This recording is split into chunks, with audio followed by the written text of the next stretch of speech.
Babylon 5.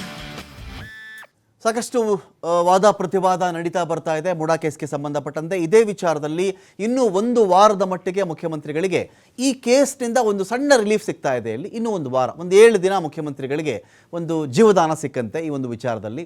MUDA case ಹೈಕೋರ್ಟ್ನಲ್ಲಿ ಸೋಮವಾರಕ್ಕೆ ಇದರ ಒಂದು ವಿಚಾರಣೆ ಮುಂದೂಡಿಕೆಯಾಗಿದೆ. ಎಲ್ಲ ದೂರುದಾರರ ವಾದವನ್ನು ಸವಿಸ್ತಾರವಾಗಿ ಅವರು ಮಂಡಿಸಿದಂಥ ವಾದವನ್ನು ನ್ಯಾಯಮೂರ್ತಿಗಳು ಇಲ್ಲಿ ಆಲಿಸಿದ್ದಾರೆ, ಕೇಳಿಸ್ಕೊಂಡಿದ್ದಾರೆ. ಅವರು ಹೈಕೋರ್ಟ್ನ ನ್ಯಾಯಮೂರ್ತಿಗಳು ದೂರುದಾರ ಸ್ನೇಹಮಯಿ ಕೃಷ್ಣ ಪರ ವಕೀಲ ರಾಘವನ್ ಸುದೀರ್ಘವಾದಂತಹ ವಾದವನ್ನು ಇಲ್ಲಿ ಮಂಡಿಸಿದ್ದಾರೆ. ತುಂಬ ಡಿಟೇಲ್ ಆಗಿ ಸುಮಾರು ಒಂದು 2 ಗಂಟೆಗಳ ಕಾಲ, 2.25 ಗಂಟೆಗಳ ಕಾಲದಷ್ಟು ಒಂದು ವಿಚಾರ ಇಲ್ಲಿ ಎಲ್ಲ ಓವರಾಲ್ ಆಗಿ ಚರ್ಚೆಗೆ ಬರುತ್ತೆ. 1.25 ಗಂಟೆ ಇವರ ಒಂದು ಪ್ರೆಸೆಂಟೇಷನ್ ಇತ್ತು. ಅಂದರೆ ಅವರ ಒಂದು ವಾದದ ಅಂಶಗಳನ್ನು ಅವರ ಸಬ್ಮಿಷನ್ಸ್ ಇತ್ತಲ್ಲಿ. 1998ರಿಂದ 2023ನೇ ಇಸವಿಯವರೆಗಿನ ದಾಖಲೆಯನ್ನೇ ಕೋರ್ಟ್ ಮುಂದೆ ಇಟ್ಟುಬಿಡ್ತಾರೆ ರಾಘವನ್ ಅವರು. ನೋಡಿ ಸ್ವಾಮಿ, 1998ಇಂದ 2023 ಅಲ್ಲಿವರೆಗಿನ ದಾಖಲೆಗಳು ನೀಡ್ತಿದ್ದೀನಿ ಅಂತ ಹೇಳಿ ಒಂದು ಕಡೆ ಅವರು ರಾಘವನ್ ಅವರು ಇಡ್ತಾರೆ. ದೂರುದಾರರ ಆರೋಪಗಳಿಗೆ ಸೆಪ್ಟೆಂಬರ್ 9ಕ್ಕೆ AG ಶಶಿಕಿರಣ್ ಶೆಟ್ಟಿ ಉತ್ತರವನ್ನು ಕೊಡಬೇಕಾಗತ್ತೆ. ಈಗೆಲ್ಲ ಏನೆಲ್ಲ ದೂರುಗಳನ್ನು ಮುಖ್ಯಮಂತ್ರಿಗಳ ವಿರುದ್ಧ ಕೇಳಿ ಬಂದಿರತಕ್ಕಂಥ ಆಪಾದನೆಗಳು, ಆರೋಪಗಳು, ಮುಖ್ಯಮಂತ್ರಿ ಫ್ಯಾಮಿಲಿ ಮೇಲೆ ಬಂದಿರತಕ್ಕಂಥ ಆರೋಪಗಳು, ಮೂಡ, ಆನಂತರ ನಿವೇಶನ ಹಂಚಿಕೆ, ಜಮೀನು, ಅದು ಭೂ ಪರಿವರ್ತನೆ ಆಗಿದ್ದು, ನಿವೇಶನಗಳ ಹಂಚಿಕೆ ಆಗಿದ್ದು, 60:40 ಇದ್ದದ್ದು 50:50 ಆಗಿದ್ದು, ಯಾರಿಂದ ಬಂತು, ಹೇಗೆ ಬಂತು, ಎಲ್ಲ ವಿಚಾರ ಇದೆಯಲ್ಲ, ಎಲ್ಲ ವಿಚಾರಗಳಿಗೆ ಸಂಬಂಧಪಟ್ಟಂತೆ AG ಶಶಿಕಿರಣ್ ಶೆಟ್ಟಿ ಉತ್ತರವನ್ನು ಕೊಡಬೇಕಾಗತ್ತೆ ಸೆಪ್ಟೆಂಬರ್ 9ನೇ ತಾರೀಕಿಗೆ. ಸೆಪ್ಟೆಂಬರ್ 12ನೇ ತಾರೀಕಿನಂದು ಮುಖ್ಯಮಂತ್ರಿಗಳ ಪರವಾಗಿ ಹಿರಿಯ ವಕೀಲ ಅಭಿಷೇಕ್ ಮನು ಸಿಂಘ್ವಿ ಒಂದು ಕಡೆ ಅವರು ಕೂಡ ವಾದವನ್ನು ಮಂಡಿಸಬೇಕಾಗತ್ತೆ.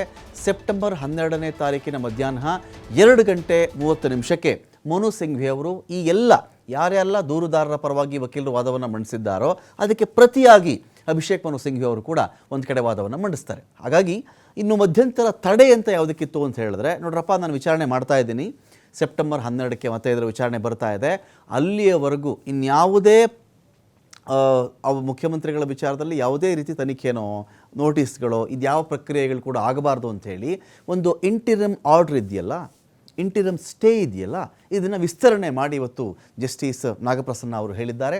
ಇನ್ನು ಇಂಟ್ರೆಸ್ಟಿಂಗ್ ಅಂತ ಹೇಳಿದ್ರೆ, ಇವತ್ತು ವಕೀಲ ರಾಘವನ್ ಅವರು ಮಂಡಿಸಿದಂಥ ವಾದ ಮುಖ್ಯಮಂತ್ರಿಗಳು ಕೂಡ ಅದನ್ನು ಕೇಳಿಸ್ಕೊಂಡಿರ್ತಾರೆ ಇವತ್ತು. ಕಾರಣ, ಮುಖ್ಯಮಂತ್ರಿಗಳು ತಮ್ಮೆಲ್ಲ ಕಾರ್ಯಕ್ರಮಗಳನ್ನು ಬದಿಗೊತ್ತಿ ಇವತ್ತೇ ಬೆಳಗ್ಗೆ ಮೈಸೂರಿಗೆ ಹೋಗಿ ಪೂಜೆ ಮಾಡಿಸಬೇಕಿದ್ದಂಥ ಮುಖ್ಯಮಂತ್ರಿಗಳು ನಾಳೆಗೊಂದು ಕಡೆ ಪೋಸ್ಟ್ಪೋನ್ ಮಾಡಿಕೊಂಡಿದ್ದರು. ಹಾಗಾಗಿ ಅವರ ಗಮನ ಇವತ್ತು ಮುಡಾ ಕೇಸ್ಗೆ ಸಂಬಂಧಪಟ್ಟಂತೆ ಯಾವೆಲ್ಲ ವಾದ ಪ್ರತಿವಾದ ನಡೆಯುತ್ತೆ ಅಂತ ಹೇಳಿ ವಕೀಲ ರಾಘವನ್ ಅವರು ಸಾಕಷ್ಟು ವಿಚಾರಗಳ ಬಗ್ಗೆ ಇವತ್ತು ಮಾಹಿತಿ ಕೊಡ್ತಾರೆ.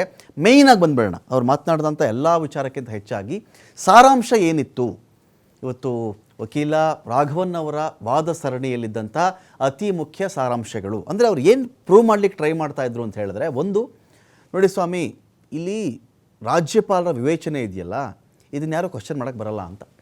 ರಾಜ್ಯಪಾಲರದು ಇದಕ್ಕೆ ಒಂದು ಕಡೆ ಜಡ್ಜ್ ಅವರು ಕೂಡ, ಜಸ್ಟಿಸ್ ಅವರು ಕೂಡ ಒಂದು ಕಡೆ ದನಿಗೂಡಿಸ್ತಾರೆ. ಎಸ್, ಸಕ್ಷಮ ಪ್ರಾಧಿಕಾರದ ಕೆಲಸಗಳಲ್ಲಿ ನಾವು ಮೂಗು ತೂರ್ಸಕ್ಕೆ ಬರಲ್ಲ ಅಂತ. ಅಲ್ಲೇನಾದ್ರು ಸಮಸ್ಯೆಗಳಿದ್ದಾಗ ನಾವು ಅದನ್ನು ಚೇಂಜ್ ಮಾಡಬಹುದು, ಆದರೆ ಒಂದು ಕಡೆ ಆರ್ಡರ್ಗಳು ಮಾಡ್ತಾರಲ್ಲ, ಇದರಲ್ಲೆಲ್ಲ ನಾವು ಅದನ್ನು ಚೇಂಜ್ ಮಾಡೋಕ್ಕೆ ಬರಲ್ಲ, ಅದು ಅವರ ವಿವೇಚನೆ ಎನ್ನುವ ಒಂದು ಅಭಿಪ್ರಾಯಕ್ಕೆ ಒಂದು ಹಂತಕ್ಕೆ ಸಹಮತ ಕೂಡ ವ್ಯಕ್ತವಾಗಿತ್ತು. ತನಿಖೆ ನಡೆಸಬಾರ್ದು ಅಂತ 17A ಹೇಳುತ್ತೆ. ಹಾಗಂತ ಪೊಲೀಸರು ಬಿಟ್ಟು ಯಾರೂ ಕೂಡ ಪೂರ್ವಾನುಮತಿಯನ್ನು ಕೇಳಬಾರ್ದಾ? ಯಾರು ಕೇಳಬಾರ್ದೇನ್ರಿ ಜಡ್ಜ್ ಅಂದರೆ ಪೊಲೀಸರು ಬಿಟ್ಬಿಟ್ಟು ಅಂತ ಕೂಡ ಒಂದು ಕಡೆ ಪ್ರಶ್ನೆ ಬರುತ್ತೆ. ಅಲ್ಲಿಂದ ದಾಟಿಕೊಂಡು ನಾನು ಇದೀಗ, ಯಾಕಂದರೆ ಇದೇ ವಾದ ಸರಣಿಯನ್ನು ಎಲ್ಲರೂ ಮಂಡಿಸಿದ್ದಾರೆ ಇಲ್ಲಿ.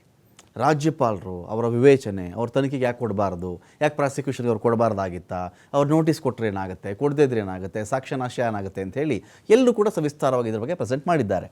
ಆದರೆ ನಮಗೆ ರಾಘವನ್ ಅವರ ವಾದದಲ್ಲಿ ಕಂಡುಬಂದ ಅತಿ ಪ್ರಮುಖ ಅಂಶಗಳು, ಹೆಚ್ಚು ಕಡಿಮೆ ಇದನ್ನು ಅಬ್ರಹಾಂ ಪರವಾಗಿ ಮಂಡಿಸಿದಂಥ ವಕೀಲರು ಕೂಡ ಇದೇ ವಿಷಯವನ್ನು ಹೇಳಿದರು. ಇನ್ನೂ ಬೇರೆ ಒಂದು ಹಂತದಲ್ಲಿ, ಬೇರೆ ಒಂದು ಲೆವೆಲ್ನಲ್ಲಿ ಇದನ್ನು ಪ್ರೆಸೆಂಟ್ ಮಾಡಿದ್ದು ಇವತ್ತು ರಾಘವನ್ ಅವರು. ಅಂದರೆ ಈ ಜಾಗ ಅಂತ ಹೇಳ್ತಾ ಇದ್ದಾರಲ್ಲ ಸ್ವಾಮಿ, ಈ ಜಾಗವೇ ಮುಖ್ಯಮಂತ್ರಿಗಳ ಪತ್ನಿಗೆ ಸೇರಿದ್ದಲ್ಲ ಅಂತ ತಾತ್ಪರ್ಯ. Caesar's wife should be beyond doubt ಅಂತ ಒಂದು ಮಾತೇನೋ ಹೇಳ್ತಾರೆ. ಅಂದರೆ ಸೀಸರನ ಪತ್ನಿಯು ಸಂದೇಹಕ್ಕೆ ಆಸ್ಪದ ಕೊಡದೇ ಇರುವ ರೀತಿಯಲ್ಲಿರಬೇಕು ಅಂತ. ಅಂದರೆ ರಾಜ ಅಥವಾ ಚಕ್ರವರ್ತಿಯ ಹೆಂಡತಿ ಇರ್ತಾಳಲ್ಲ, ಆ ಚಕ್ರವರ್ತಿಯ ಹೆಂಡತಿ ಅನುಮಾನಾತೀತವಾಗಿರಬೇಕು ಅಂತ.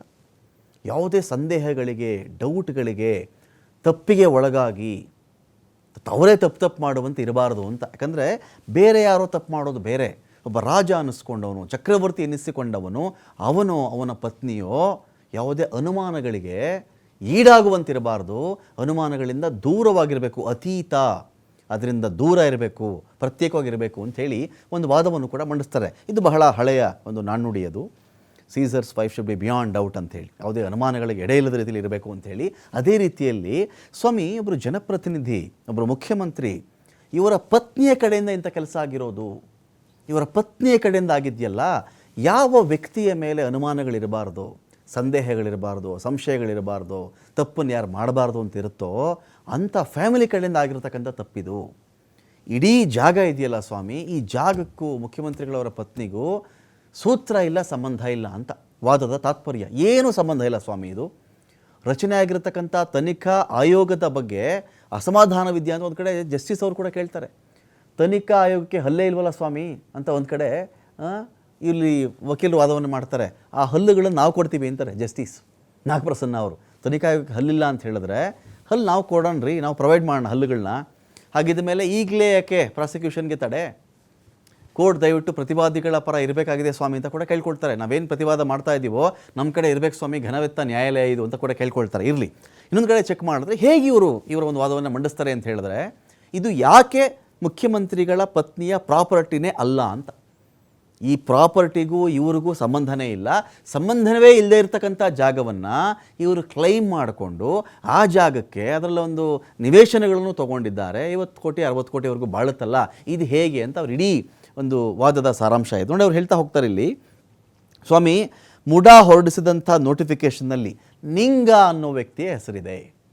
ಈ ಒಂದು ಜಮೀನಿಗೆ ಸಂಬಂಧಪಟ್ಟಂತೆ ನೋಟಿಫಿಕೇಷನ್ ಹೊರಡಿಸುತ್ತಲ್ಲ, ಮೂಲತಃ ಈ ಜಮೀನು ನಿಂಗ ಎನ್ನುವ ಹೆಸರಿನಲ್ಲಿ ಇವರು ನೋಟಿಫಿಕೇಷನ್ನ ಹೊರಡಿಸ್ತಾರೆ. ಎಂಥ ತಮಾಷೆ ನೋಡಿ. ಈ ನಿಂಗ ಅಂತ ಹೊರಡಿಸಿದ್ರೆ ಇವರು, ನಿಂಗನಿಗೆ 3 ಮಕ್ಕಳು ಸ್ವಾಮಿ, ದೇವರಾಜು, ಮೈಲಾರಯ್ಯ, ಮಲ್ಲಯ್ಯ. ಮೈಲಾರಯ್ಯನಿಗೆ ಇಡೀ ಕುಟುಂಬ ರಿಲೀಸ್ ಡೀಡ್ ಮಾಡಿ ಕೊಡಲಾಗುತ್ತೆ. ಇಲ್ಲೇನಾಗುತ್ತೆ, 3 ಮಕ್ಕಳಿದ್ರಲ್ಲಪ್ಪ, ದೇವರಾಜು, ಮೈಲಾರಯ್ಯ, ಮಲ್ಲಯ್ಯ. ಮೈಲಾರಯ್ಯ ನೀನೇ ಇಟ್ಕೊಳ್ಳಪ್ಪ ಅಂಥೇಳಿ ಉಳಿದವರೆಲ್ಲರೂ ಅನುಮತಿಯನ್ನು ತೆಗೆದುಕೊಂಡು, ಅಂದರೆ ಅವ್ರಿಗೆ ಹಣ ಸಂದಾಯ ಆಗಿರುತ್ತೆ. ರಿಲೀಸ್ ಡೀಡ್ ಮಾಡಿಕೊಡೋದು ಅಂದರೆ, ನೋಡಪ್ಪ ನಾನು ಕೊಂಡ್ಕೊಂಡ್ಬಿಡ್ತೀನಿ ನಿಮ್ಮ ಜಾಗವನ್ನು, ನಿಮ್ಗೆ ಹಣ ಬೇಕಾ ತೊಗೊಳ್ಳಿ, ರಿಲೀಸ್ ಡೀಡ್ ಬಿಡುಗಡೆ ಪತ್ರವನ್ನು ನನಗೆ ಬರ್ಕೊಟ್ಬಿಡಿ ಅಂತ. ರಿಲೀಸ್ ಇದು ಇಷ್ಟು ಜಮೀನು ನಮ್ಮದು ಅಂತ ಇರುತ್ತಲ್ಲ, ನನಗೆ ಕೊಟ್ಟುಬಿಡಿ ಅಂತ ಇದನ್ನು ಮೈಲಾರಯ್ಯ ತೊಗೊಂಡ್ರು ಅಂತ. ಸೊ ಇಂಥ ವಿಚಾರ ಕೂಡ ಇಲ್ಲಿ ಬಹಳ ಇಂಪಾರ್ಟೆಂಟ್ ಆಗುತ್ತೆ. ಇದು ತೊಗೊಂಡ್ಮೇಲೆ ದೇವರಾಜುಗೆ ಭೂಮಾಲೀಕತ್ವ ಹೇಗೆ ಬರುತ್ತೆ ಸ್ವಾಮಿ, ಇದನ್ನು ಕೇಳ್ತಾರೆ ರಾಘವನ್ ಅವರು.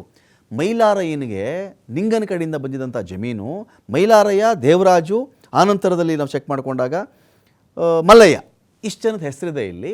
ಈ ಮೈಲಾರಯ್ಯ ಮತ್ತು ಈಗ ಮಲ್ಲಯ್ಯ, ದೇವರಾಜು ಇವರಲ್ಲಿ ಮೈಲಾರಯ್ಯನಿಗೆ ದೇವರಾಜ ಮತ್ತು ಮಲ್ಲಯ್ಯ ರಿಲೀಸ್ ಡೀಡ್ ಮಾಡಿಕೊಟ್ಬಿಟ್ರು ಸ್ವಾಮಿ. ಅಂದರೆ ನನಗಿನ್ನೇನು ಬೇಡಪ್ಪ, ನೀನು ಇಟ್ಕೋ, ಅವ್ರಿಗೆ ಹಣ ಸಂದಾಯ ಆಗುತ್ತೆ, ಅದಕ್ಕೆ ನಮ್ಗೆ ಇಷ್ಟು ಕೊಟ್ಬಿಡು ಅಂತ. ಅಲ್ಲಿಗೆ ಈ ಜಮೀನಿನ ಮಾಲೀಕತ್ವಕ್ಕೆ ಸಂಬಂಧಪಟ್ಟಂತೆ ದೇವರಾಜನಿಗಾಗಲಿ ಮಲ್ಲಯ್ಯನಿಗಾಗಲಿ ಯಾವುದೇ ತರಹದ ಹಕ್ಕು ಬಾಧ್ಯತೆಗಳಿರಲ್ಲ. ಆ ಜಮೀನಿನಲ್ಲಿ ಸಿಗಬಹುದಾದ ಧನ ಕನಕ ಐಶ್ವರ್ಯಗಳು ಏನೇ ಇದ್ದರೂ ಕೂಡ, ಅದನ್ನು ನೀರು, ಇನ್ನೊಂದು ಆಸ್ತಿ ಪಾಸ್ತಿ ಎಲ್ಲವೂ ಕೂಡ ಅದನ್ನು ಆತ ಅನುಭವಿಸತಕ್ಕದ್ದು ಅಂತ ಇರುತ್ತೆ. ಅದರಲ್ಲಿ ಬರೀತಾರಲ್ಲ ಅಲ್ಲಿ ಪತ್ರಗಳಲ್ಲಿ, ಆತ ಅನುಭವಿಸ್ಕೊಂಡು ಹೋಗಬೇಕು ಅಂಥೇಳಿ. ಸೊ ವಿಷಯ ಹೀಗಿದ್ದಾಗ ಈ ದೇವರಾಜು ಅನ್ನೋನು ಯಾಕೆ ಸ್ವಾಮಿ ಬರ್ತಾನೆ ಇಲ್ಲಿ ದೇವರಾಜು ಅನ್ನೋನು ಬರೋಕ್ಕೆ ಇಲ್ಲಿ ಅರ್ಥನೇ ಇಲ್ಲ ಸ್ವಾಮಿ. ಇದಕ್ಕೆ ಯಾವುದೇ ರೀತಿ ಸಂಬಂಧ ಬರಲ್ಲ. ಮೈಲಾರಯ್ಯನಿಗೆ ಇಡೀ ಕುಟುಂಬ ರಿಲೀಸ್ ಡೀಡ್ ಮಾಡಿಕೊಟ್ಟಿದೆ. ಹಾಗಿದ್ದ ಮೇಲೆ ಭೂಮಾಲೀಕ ದೇವರಾಜ ಹೇಗಾಗ್ತಾನೆ? ಆಗಲ್ಲ, ಅಲ್ಲಿ ತಪ್ಪಿದೆ. ಅಲ್ಲಿ ದೇವರಾಜ್ ಇಲ್ಲಿ ಏನು ಮಾಡ್ತಾನೆ, ಆಮೇಲೆ ಬಂದುಬಿಟ್ಟು ಡಿನೋಟಿಫಿಕೇಷನ್ ಮಾಡಿಕೊಡಿ ಅಂತ ಮನವಿ ಮಾಡ್ತಾರಲ್ಲ ಸ್ವಾಮಿ, ಇದು ಹೇಗೆ? ತನ್ನಗೆ ಸಂಬಂಧನೇ ಇಲ್ದಿರ್ತಕ್ಕಂಥ ಜಮೀನಾಗ್ಬಿಡ್ತದು. ಮೈಲಾರಯ್ಯನಿಗೆ ಮಾಡಿಕೊಟ್ಟ ಮೇಲೆ ಇಡೀ ಕುಟುಂಬ ರಿಲೀಸ್ ಡೀಡು, ಇಲ್ಲಿ ದೇವರಾಜು ಬಂದು ಡಿನೋಟಿಫಿಕೇಷನ್ ಮಾಡಿಕೊಡಿ ಅಂತ ಅರ್ಜಿ ಹಾಕೋದು ಹೇಗೆ? ದೇವರಾಜನಿಗೂ ಅಥವಾ ಈ ಜಮೀನಿಗೂ ಇದ್ದಂಥ ಸಂಬಂಧ ಏನು? ಇದು ಇಲ್ಲಿ ತನಿಖೆ ಆಗಬೇಕಾಗತ್ತೆ ಸ್ವಾಮಿ.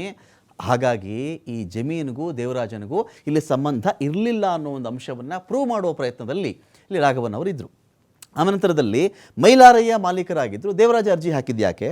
1994 ನಿಯಮದ ಪ್ರಕಾರವಾಗಿ 2 ಸೈಟ್ಗೆ ಪರಿಹಾರ ಕೇಳಬಹುದಾಗಿತ್ತು ಸ್ವಾಮಿ. ಆಯಿತು, ಒಂದು ವೇಳೆ ಪರಿಹಾರ ಕೇಳಿದ್ರು 1994 ನಿಯಮಗಳ ಪ್ರಕಾರವಾಗಿ 2 ನಿವೇಶನಕ್ಕೆ ಪರಿಹಾರ ಕೊಡಬಹುದಾಗಿತ್ತು ಮೂಡ. ಆದರೆ ಇಲ್ಲಾಗಿರೋದೇನು? ಇಲ್ಲ ಆ ಥರ ಆಗಿಲ್ವಲ್ಲ.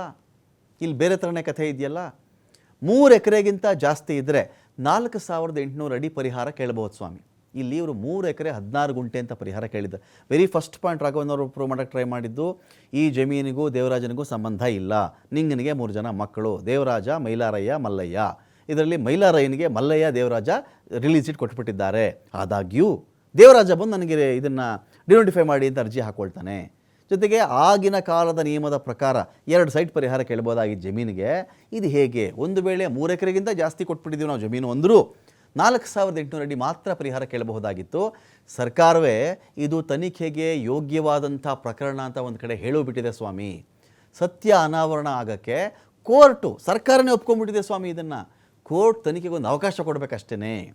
ರಾಘವನ್ ಅವರು ಎರಡೆರಡು ಸಲ ಸ್ಥಳ ಪರಿಶೀಲನೆಯನ್ನು ಮಾಡಿದ್ದಕ್ಕೆ ದಾಖಲೆ ಇದೆ ಸ್ವಾಮಿ. 2 ಬಾರಿ ಹೋಗಿ ಸ್ಪಾಟ್ ವೆರಿಫಿಕೇಷನ್ ಮಾಡ್ಕೊಂಡು ಬಂದಿದ್ದಾರೆ. ಭೂ ಪರಿವರ್ತನೆಗೆ ಅನುಮತಿ ಕೊಟ್ಟರಲ್ಲ ಸ್ವಾಮಿ, DC ಆ ಪತ್ರ ಇದೆ ನೋಡಿ ಅಂತ ಕೂಡ ಆ ಒಂದು ಪತ್ರವನ್ನು ನ್ಯಾಯಾಧೀಶರ ಸಮಕ್ಷಮದಲ್ಲಿ ಇಡ್ತಾರೆ. 1998 ಏನಾಗುತ್ತೆ ಗೊತ್ತಾ ಸ್ವಾಮಿ, ಡಿನೋಟಿಫಿಕೇಷನ್ ಆಗುತ್ತೆ. ಇದು 2005ರಲ್ಲಿ ಈ ಒಂದು ಭೂಮಿ ಕನ್ವರ್ಷನ್ ಆಗುತ್ತೆ. ಡಿನೋಟಿಫಿಕೇಷನ್ ಮಾಡಿದ್ದಕ್ಕೆ ದಾಖಲೆ ಇದೆಯಾ? ಡಿನೋಟಿಫಿಕೇಷನ್ ಪ್ರತಿ ಇದೆಲ್ಲಪ್ಪ ದಾಖಲೆ ಇಟ್ಕೊಂಡಿದ್ದೀರಾ ನೀವು ಅಂತ ಕೇಳಿದ್ದಕ್ಕೆ ಆ ಪ್ರತಿಯನ್ನೇ ಓದ್ಬಿಡ್ತಾರೆ ರಾಘವನ್ ಅವರು. ಮೈಲಾರಯ್ಯನ ಆಸ್ತಿಯನ್ನು ದೇವರಾಜು ಅವರು ಕ್ಲೈಮ್ ಮಾಡಿದ್ದು ಹೇಗೆ ಸ್ವಾಮಿ? ಇದೊಂದಕ್ಕೆ ನನಗೆ ಉತ್ತರ ಕೊಟ್ಬಿಡಿ ತಾವು. ಆಸ್ತಿನೇ ಮೈಲಾರಯ್ಯಂದು, ದೇವರಾಜ ಇದು ನಂದು ಅಂಥೇಳಿ ಡಿನೋಟಿಫೈ ಮಾಡಿ ಅಂತ ಕ್ಲೈಮ್ ಮಾಡ್ಕೊಳ್ಳೋದು ಹೇಗೆ?